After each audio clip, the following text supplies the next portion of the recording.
डंगा मालिक मत्स्यजीवी सोसाइटीर कर्मकर्ता तथा जनसाधारण अवगति निमंते जणाई दि जाउछि कि चलित मास 18 तारिख रु 21 तारिख पर्यंत समुद्र रे प्रबल वर्षा हेबा सहित पवनर बेग मध्य अधिका रहिब।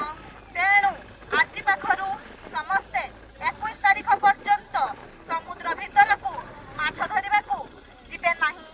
यह अत्यंत जरूरी अटे।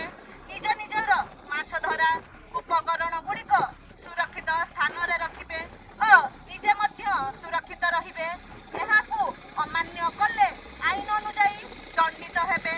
धन और जीवन सुरक्षा निमंते यह पालन करिबा अत्यंत जरूरी अटे।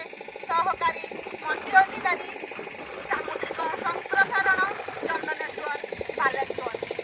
डंगा मालिक मत्स्यजीवी सोसाइटी सदस्य तथा जनसाधारण अवगति निमंते जणाई दि जाउछि कि चलित जून 18 तारिख ठारू 21 तारिख पर्यंत समुद्र रे बिजुली घड़घड़ी सह वर्षा और पवन बहिब। समुद्र अशांत रहिब। तेणु आपण मानकु 18 रु 21 तारिख पर्यंत समुद्र मध्य जीवाकू बारण करागला। निजर डंगा और जाल द्वारा उपकरण गुड़िक सुरक्षित स्थान रे रखंतु। एही नियम को अवमानना कले कठोर दंड रे दंडित करा दिबो। धन जीवन जीविका सुरक्षित निमंते यह एक पालन करबा जरूरी अटे। सहकारी मत्स्य अधिकारी सामुद्रिक संप्रसारण ओडिशा सरकार। धन्यवाद।